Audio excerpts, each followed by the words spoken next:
Okay, there's nothing that a human being can do that's going to make me want to say I want to stick my dick in you. Not that I have one, but you understand what I'm saying. Okay, now it's recording. Okay, so hello everyone. I don't have an intro still. I want to start off by saying this is going to be a test, somewhat of a new series. I'm not entirely sure because when I posted this, I use air quotes because it's not necessarily a real podcast, but everybody already knows I don't really have a real podcast. But we're going to test it out. So most podcasts usually have a subject or a constant subject regarding like one particular subject instead of just random conversations I have on my other playlist. So this one, because I have yet to actually announce this because I don't know how to or when's the appropriate time, but I guess this is a good time. I joined a group about asexual like stuff. I don't know how to explain it, but basically it's a group where asexual people and then some are in. And I was like, wow, every post that I post, a lot of people have something to say or like they have a huge conversation in the comment section. I was like, what if I make a podcast where people can voice their like stories or their opinions or experiences, because me joining there, I had no idea. I felt like I was a fraud being an asexual. So I decided to recruit a few people from that group actually, where we would discuss for today, how would you know that you are asexual? Because even people in that group aren't sure if they can call themselves asexual. Oh, sorry. I should probably introduce the two people that are here. Anyways, we have Lida. Yes. And then we have Isabel. Did I say that right? Yep, that's right. Awesome. So we have Lida and Isabel with us. We may or may not, we're not sure yet, have an extra person pop in, but it's going to be like a switcheroo because we have a time period with, I'm assuming Isabel, is it correct? Yes. Yes, we have a time period with Isabel, so we might have 4 people, counting me, for a short period of time. I don't know how long this video is going to be. In fact, it might even be a 2-parter, depending on how long this is, so stay tuned. Can I introduce myself a little bit? Sure, go ahead. Okay, so I'm Lida. Name is currently not legal because I'm in the process of changing it. I am female, currently married, but probably not going to be much longer. I am neurodivergent in that I have ADHD and high levels of anxiety and lots of trauma and all of the things. And I like to call it gender divergent because I haven't really quite settled all the way yet. Right now I have just kind of shifted from a she-they situation to more of a they-she situation where she's an okay secondary, but I really prefer they-them, which is kind of an interesting experience for me. And yeah, that's the high point. Well, I am wishing the best for your transition. I have a brother who is he or she going to he. And so I've been doing all I can to not only learn more of it and understanding, so but also you have a sister who is a trans woman? No, it was, well, how do I explain it? That's the thing. I don't know how to say it right. It used to be a sister going into a brother. Oh, okay, all right. So I think I have that backwards then. So you now have a brother who is a trans man. Yes. Okay, thank you. So yeah, all this stuff is new to me, so I'm just kind of worried about saying the wrong thing. Hence why it took me so long to join a community in the LGBTQ plus, because like I can sometimes come off harsh or matter of fact or vague or something, and I don't want someone to mistake what I say. Or if I make a tiny joke at my own demise, I don't want someone to get offended for someone else, even though I'm making a joke about me. So, I'm just a little, plus I've also met the wrong people. So, it kind of introduced me to the kind of thing I thought the whole community was. So. Yeah, that's a hard one, isn't it? Yeah. Angela, would it be weird for me to ask anything about you? I mean, Yes. I'm not entirely sure what all to say other than like I'm a female. I'm not like trans or anything. I guess what is it? Is there a term for that? That you're cisgender, if you're Yes. the gender that you were assigned at birth and you're comfortable with that. Yes. Um, Okay. as I said, I'm asexual. I don't really have a time period of how long that's been. As far as I'm aware, it could have been my entire life, or just didn't know it. Um, I found out when I was with my first ever boyfriend, which I guess was a good thing that it was him. It's just it's been kind of difficult because he's very much Yeah. interested in that stuff. Which I saw a comment. I might make this a separate video where someone was like, "What do you do if your partner is sexual and you're not?" And I wanted to Yeah. read the comment section, but I guess I didn't have time or something. But that's basically what I'm dealing with, so that's interesting. I Um, believe that. I'm not like I'm just fresh into adulthood, 4 years, and Hmm. I know absolutely nothing. So I'm pretty sure you might So have how said should something. I? Go ahead, How should we address you, hon? Leanne. What name do you want to use? Leanne. Okay. Thank you, Leanne. All right. I just wanted to make sure. No problem. So, Isabel, would you like to introduce yourself? Sure. My name's Isabel. I'm 22 years old. I'm currently, my occupation is I'm an EMT, and I'm currently in paramedic school, which is pretty different there's not a lot of, especially asexuals in public service, and there's really not a lot of queer folks in public service either, let alone the fire service. But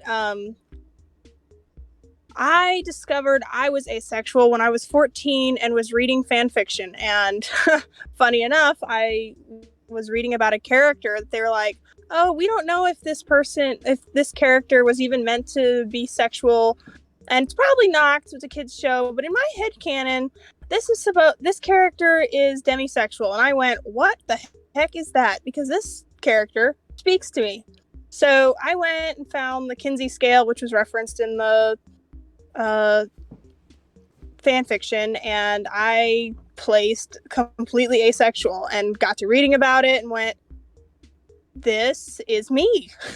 Even as the 14-year-old, because like when all the other kids were getting crushes and thinking about all that stuff, I was just like, no thanks, not interested.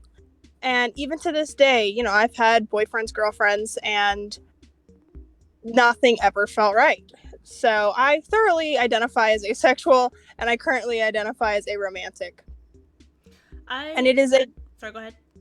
It's a very strange path. You have to explain yourself to literally everyone, and it's a really awkward conversation to have with a partner of, hey, I'm asexual, and then when up front they're like, oh yeah, that's so cool. Especially two lesbian relationships. They're like, oh yeah, that's so cool. We're great with that. Then 2 weeks later, they're like, oh, no, I'm not okay. Oh, I didn't know you meant it.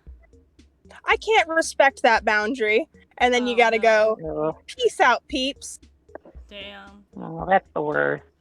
Yeah, he's the one who thought that I was asexual when we first started. And by the way, I was a virgin before I met him.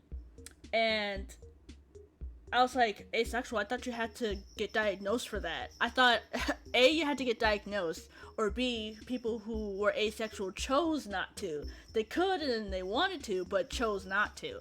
I didn't know it was something that just kind of happened. So I started thinking more and more about it, and we've been together for 3 years, and I just never got into it. I didn't see the thrill. I don't like... It's just so complicated. It's a big mess, uncomfortable for 30 minutes. God. I don't understand. Messy. And then I talk about how I am asexual with my old coworkers, and they're like, what do you mean? Just have it. You only live once. Just do it. I'm like, it's not that easy. I can't just do it to anybody. First off, I think of it as a, and I might, like, make everybody insane. But I always thought, or not always thought, I feel like that intercourse is, especially if you're not doing it for reproduction, is a luxury. You're doing it for fun. You don't have to have it. And some people act like they can't live without it, and I'm like, I don't understand the thrill. And as far as what you said, Isabel, about not finding attraction to anyone, I felt the same way, because my cousins and my aunts would show me pictures of hot guys. They're like, ain't he cute? Ain't he cute? I'm like, I mean, I guess. And now, right now... Yeah, for me... Visually attractive, but... Before going into EMS, I was actually... I was a dance teacher, and I would make costumes, and I still make couture clothes and all sorts of things like that. But so I have a very good eye as far as like fashion and aesthetics are concerned, and aesthetics are one of my big things. Just house, I want things to just look so I definitely have an eye for what I like and what I don't like. And yeah, I like when people look certain ways, but that doesn't mean I want to get in bed with them, let alone be in a relationship with them. And a lot of people find it really several times in the past too. Oh, sorry, Isabel, I didn't realize you weren't done. Oh no, that was all I was going to say, is that I definitely do not experience sexual attraction of like, oh, I would so like to be in a romantic relationship with this person. In fact, all 4 of my romantic relationships were propositioned by the other folks in the relationship, who were like, oh, we really click. Why don't we get together? No. Yeah. And as far as the aromantic, for my reference, it's like I'm the asexual, but I am romantic. And so to say, like, there, as I like to put it, as far as the sexual attraction end of things goes, there is literally nothing that a person can do that, I hope you don't mind a little bit of cussing, Leanne. Go for it. Okay, there's nothing that a human being can do that's going to make me want to say I want to stick my dick in you. Not that I have one, but you understand what I'm saying, okay? It doesn't matter. I don't have a desire to do that personally. That does not mean that I don't enjoy it if my partner initiates it in a respectful fashion. There are actually some specific things that I really do enjoy. But I'm totally fine to look at them as though they were a luxury. I like that term, by the way, Isabel. And, when they happen, it's great. And when they don't, that's fine too. I don't care. So for me, it's that asexual especially. It describes a spectrum. The term on one end is allosexual. The term on the other end is asexual. And it describes sexual attraction. It has nothing to do with how much you want to have sex, and everything to do with whether or not you are sexually attracted to a person. And yeah, because in fact, kind of in the middle. The want. Oh, sorry. Go ahead. Well, Demi's in the middle. There's gray A, which is sort of in between Demi and A. And they all, what was the scale? I can't remember the name of the scale, but the thing that you mentioned is, yes, the Kinsey scale. I actually had discovered that a while back too. And that really solidified a bunch of things down for me as well.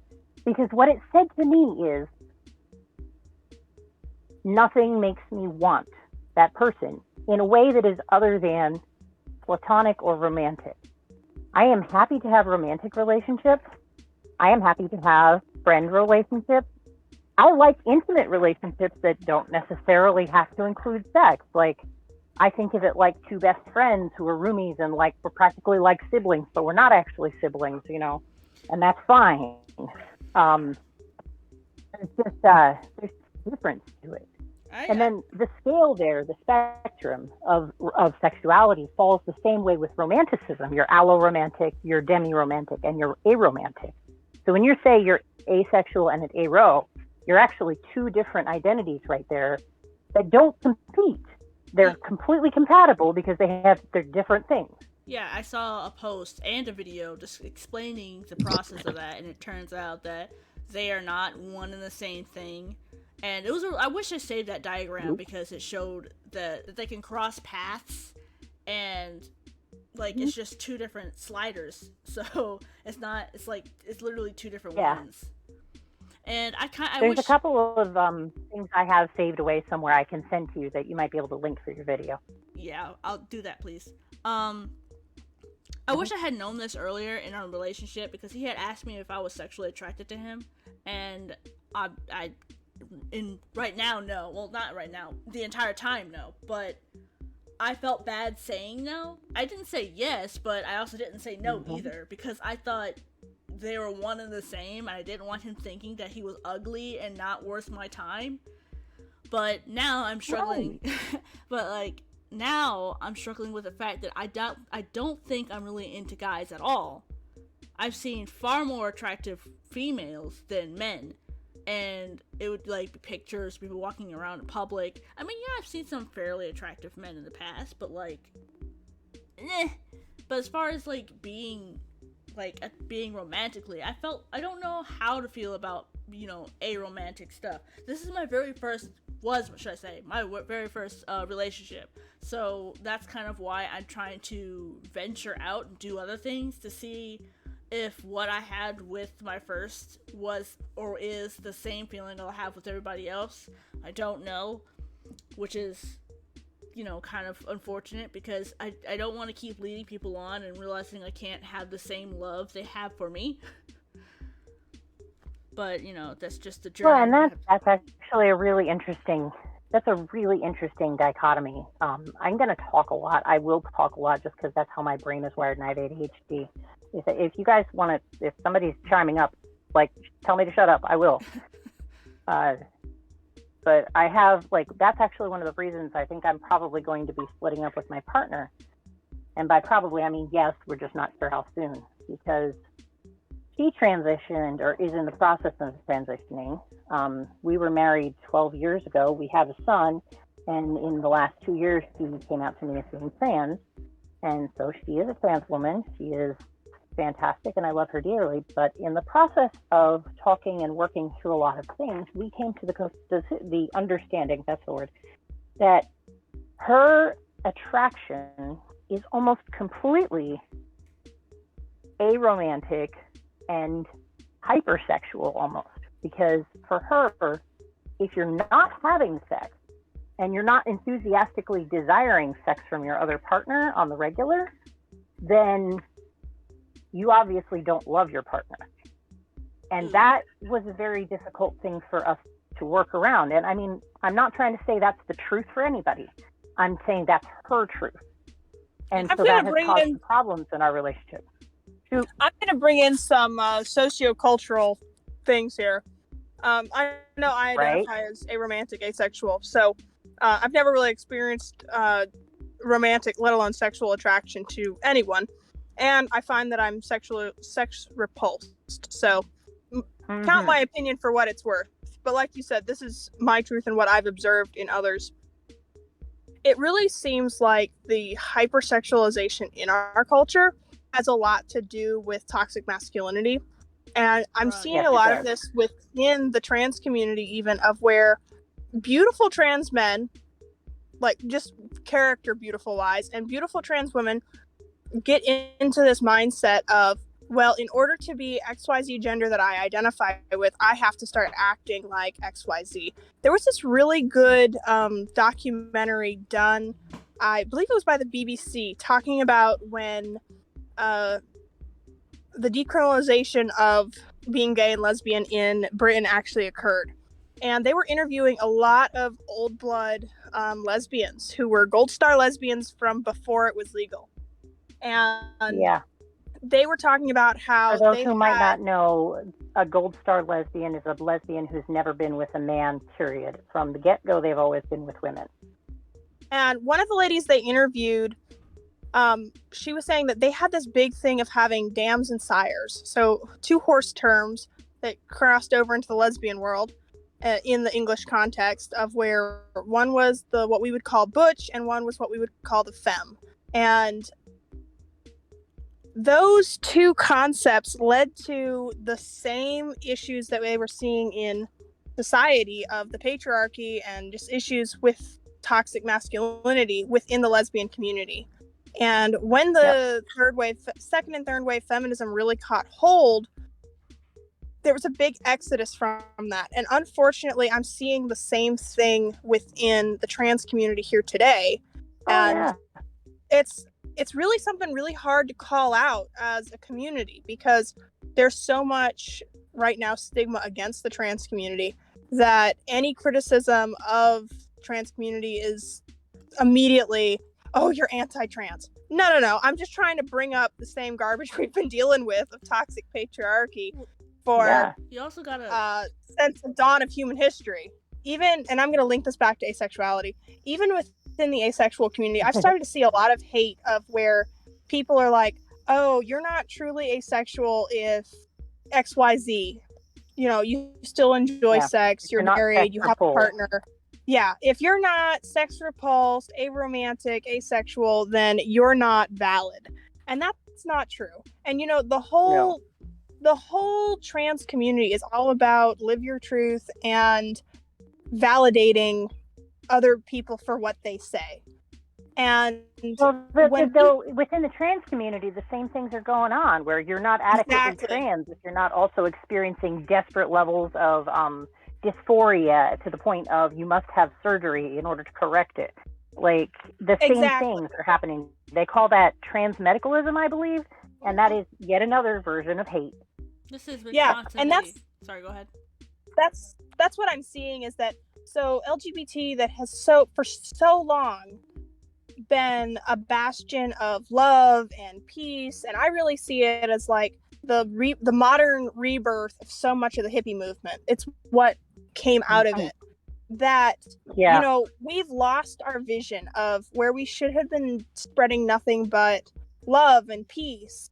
Now we're infighting, and we've fallen to the same crap that everybody else has been fighting about for all this time. So all the hate that was dished out towards us, now we're dishing it out towards each other, and then reverse back towards the cis community. And it's like, no, that's not okay. You can make an argument there that it's actually an issue more of humanity in general, that we've constantly, like, when we make something new and we go, this is something amazing, and it's just a couple people, they're great. But as soon as you get more people into there, then it turns into just another group of humanity, and we start having the same arguments. And if we work the right way, if we work in the right direction, we come to the point where we can stop being that way and we can be better.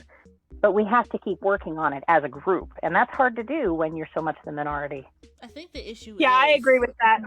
I think the issue is, like you've mentioned earlier, Isabel, is that they feel so attacked as it is that it's very hard for them to finally get to where they are, only see somebody else just now getting into the community, and they're like, you have to have this much trauma for you to get to my point of view. I had to endure blah blah blah blah. You don't know what it's like. It's not the what is it? It's not the trauma Olympics. Everybody wants to play that party game, but it's not a very fun game. No one ever really enjoys it as much as they think they're going to, and you all just wind up feeling bad about yourself. So it's not the trauma Olympics, everybody. We all have pain. It's all valid. Let's find our way together. At least as far as we can travel together, we'll find our way together. And when if you find your end goal at the close to mine, it's not the same place, but I can stand out on my front porch and I can yell, "Hey, I'm still here. You're not alone." And you can yell, "Hey," right back at me, and you'll know we're still there. That's the end goal, I think. We're just bad as humans at getting there. Yeah, I would agree with that.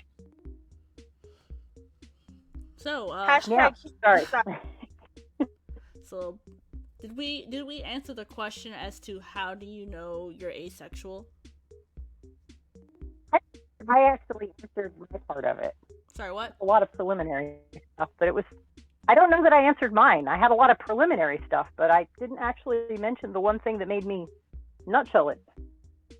You know how they joke about having like a short list or a hall pass, like dudes especially a lot of the time, cis dudes in particular, will joke about having a hall pass, like that's the girl that my wife knows that I'd totally cheat with and she's kind of okay with it, that kind of thing. Yeah. Usually they're movie stars. My short list or my hall pass list, they were all people like Willie Nelson or Leonard Nimoy, or like, I don't know, friggin' Charlton Heston before I believe he passed on. Although I'm pretty sure that he got on my list after he had after he had been deceased. Just people that I want to know. I don't want to have sex with them. I'm not sexually attracted to them. I am intellectually attracted and possibly emotionally. I just want to know how they think. I want to know what goes on in their head. And that's always been my attraction level. And so as soon as that, I started actually putting that together with attraction, I went, oh crap, I'm not actually interested. It's nice, but it's not I think you're interested cutting out. in. Oh, dang it. Of course I am. Just repeat the last How much sentence. did you get of that? I think you're like, I'm not interested in, I'm assuming you're saying having sex with them. Yes, but I'll tell you what. Let me hang up and call back in because I think my connection has got weird for a second. Okie doke. So I will be right back. My class got canceled, so I can hang out here till whenever. I was about to say sweet, but oh no, that's unfortunate. Maybe we should just hang up and you can call everyone back. Yeah, okay. I'm gonna do that. You gotta leave the call. Yo, what's up everybody? This is Leanne coming into you guys hot with something sparkly, something new, something fantastic. But more on a serious note, yes, this is an actual podcast that I've really been thinking about for a while now. As I've said in the actual video, I had entered a group on Facebook and I felt really like I belonged there. And reading everybody's posts and comments and all that stuff, I started thinking, wouldn't it be nice if everybody had a voice rather than just texting? And we can all get together and talk about the stuff that we discussed through text or anything that we saw in a post or someone's life experience. Kind of like Reddit, where we're like, am I the butthole for doing this? Is it normal to have this or feel that way? And it's honestly baffling because when I first entered the group, I felt like I was, a fraud. I didn't think that I could have been in this group, that I belong there, and I'm sure that everybody else in there kind of feels the same way too, and I have seen posts that said so. So I figured starting a podcast and make it so that way people can actually speak their experiences and share some thoughts and whatever. So hopefully I can do this more, as I have wanted to do a podcast for a while, but figure if we just do like a podcast-like thing where we just discuss random stuff. But now we actually have a subject. So introducing a new series, which I do not have a name for just yet, the Asexual podcast. But anyways, this is part 1. As part 2 we'll have one extra person and we'll have another conversation. Thank you guys for watching. If you guys are really into this, please like and subscribe. It really helps me out and it would show that you guys are really interested in this. And if you are not interested, well, I do have 2 other playlists, so feel free to go check those 2 out. Hopefully you guys enjoy. Anyways, see you guys next time.